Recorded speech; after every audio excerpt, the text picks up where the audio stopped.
Hey, what's going on, everyone? Sly, man. First of all, I gotta say, rest in peace to the GOAT, man. Hello, my friend, we'll meet again. It's been a while, where should we? Absolutely sucks, man. When he turned heel in the 90s, man, NWO, that was freaking awesome. That was crazy.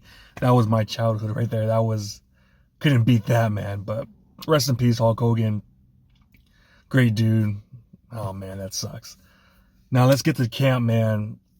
First day of practices yesterday. Nothing big stood out. The only thing that stood out, what I heard, was Mykel Williams. He made a play on Dominic Pooney. I was like, dude, that's pretty sick. But other than that, nothing too crazy. But today, again, another great practice from Mykel Williams. You know, I'll be 100% honest with you guys. When we made the pick, I don't know, man. I don't know, just because of production. What do you have? 4.5 sacks, then 5 sacks. So I was like, I don't know if this is the right pick. Didn't hate on it, but I was like, man, we'll see. I knew he was great against the run, but can he get to that damn quarterback? And dude, I know no pads, I get it. But what he did at Pooney, first day of practice, and then today, just freaking working Colin McKivitz. And I get it, it's Colin McKivitz, but dude, a dude that's that big, 6'5", 270, light on his feet, 34 and 3/8-inch arms.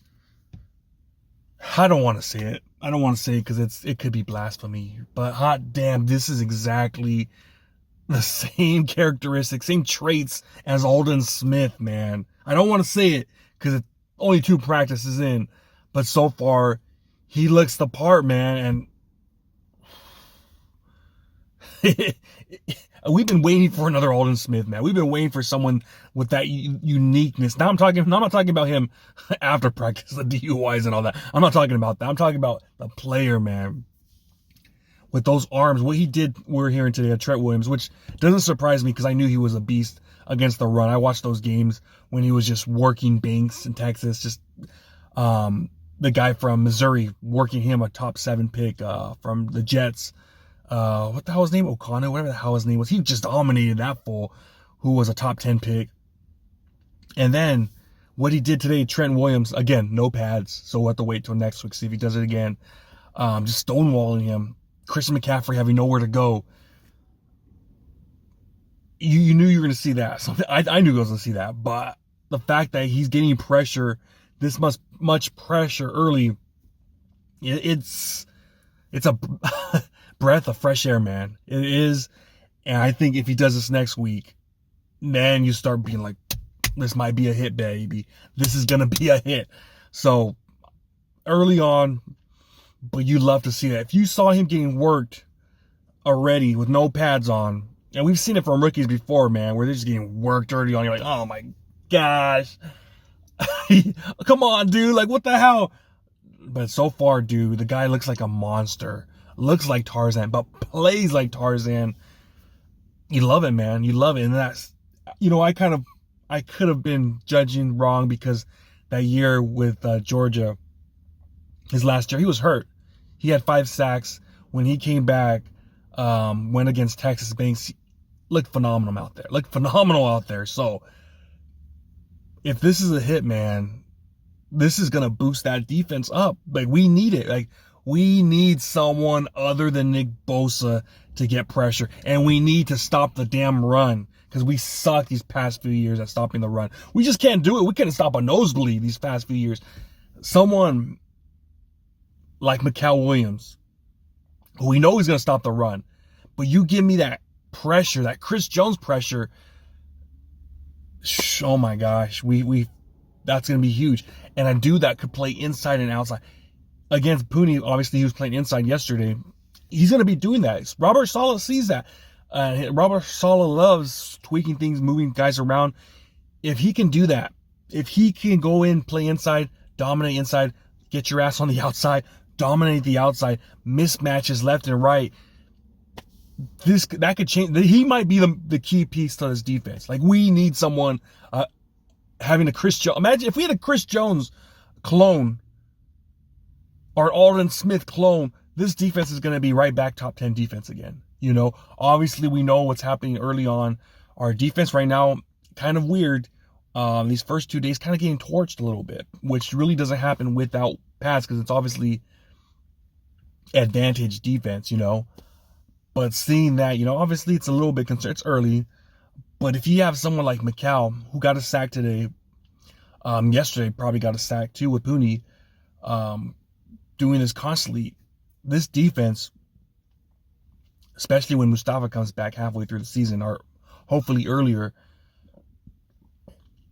we could be good, man. We could be a badass defense again. And that's what, the last, was it 2019, I think it was that, with that full, fearsome foursome, and then you had Sherman on the outside, with the other dudes, Mosley out there. That was a great badass defense. Fred Warner in there with the Hot Boys, Dre Greenlaw rookie year. We could have something. We could have something going, man. We could have something. So, it's early. I know I don't want to be like, hey, man, this dude's going to be an absolute stud. But seeing that, man, you can't look at that and say, all right, whatever, beginner's luck, rookie's luck. The dude out there playing in the SEC started at 18, was a starter at 18 years old. Obviously, Georgia, they always go move guys in and out, so he wasn't that full-time guy. But, going playing in the SEC at 18 and doing your thing, getting, obviously it was 4.5 sacks his rookie year, but as an 18-year-old, the 18-year-olds hardly play, especially in the SEC, and he's out there, was doing his thing. Man, I really hope that John Lynch and Kyle hit on this one. I really do, and so far it's looking promising, man. It really is looking promising. Obviously these other first-round picks, man. I remember Solomon Thomas, we had him. I know people were gushing over him in camp when he was there because sometimes he would go roll back into coverage or whatnot. But dude, he was a tweener, man. He was too small. And he wasn't the guy. You knew, I don't know, after a few weeks, you're like, damn, this guy's okay against the run, but he's not the guy. I knew we were going to draft him because of connection with John Lynch and Solomon Thomas at Stanford. So, we're going to draft him. But the dude, you knew right away that he wasn't that guy, man. Mykel, so far, man, he's looking that part, man. I'm just like, oh, man, the first 2 days, I'm salivating already. I'm pumped up. I want to see this guy in preseason already. I want to see what he can do in preseason. And to get more snaps in college. College, again, not a lot of snaps in college just because they always rotating. And then he got injured a little bit. But right now, man, these first 2 days, obviously Colin McKivitz, a lot of people work him. But with him and Trent Williams, man, just stonewalling him, making Chris McCaffrey go back inside. It's like, dude, he's going to be a better run stuffer than Manny Lawson. Manny Lawson was one of our best run stuffers. He could be an Eric Armstead. If we get another Eric Armstead, he plays inside a lot. Would you take that? At the 11, I think we might, because our run defense sucks so bad. Right now, he's someone that we need. We need someone like Mykel to have a big year this year. It's not like, oh, okay. He hopefully comes, plays a few snaps, does some good things. No, dude, we need him to come in and have a big time year. And so far, man, I know people are buzzing. People were buzzing about him today. One play he did drop back into coverage. I know, but everyone was gushing about oh yeah, he dropped back into coverage as a big guy. Who cares, man? To me, again, I don't really care about a big dude goes back. Why they go backwards? Who gives a shit? Can you get to the quarterback? Can you stuff the run? So far, stuffing the run, which I knew already, but he's showing that pass rush ability. Again, 5 sacks last year, part-time player, in and out, and then he was hurt. How many sacks could he have had at Georgia that last year if he was healthy and was a full-time starter? So, again, I wanted Walter Nolan. But these first few days of camp, awesome. Come Monday, we're going to see how it is. We're going to see with those pads on. Can he do the same thing? Can he beat Andre the Giant, baby, like Hulk Hogan? Can he do that? And we'll see, man. Monday's a day. Camp, full pads. Let's see it, baby. Let's see it. I want to see that again. But if he has another great practice tomorrow, I'm still going to be pumped. I don't care, man. Too many first-round pick rookies that you knew right away. They suck. And this guy, Looks like he might have it, man. All right, man. I'm out. Let me know what you think. First 2 days of practice, getting a few sacks, stuffing the run, 6'7" or 6'5", 270, 34 and 3/8 inch arms. Let's go, baby. Hulkamania's out. Peace.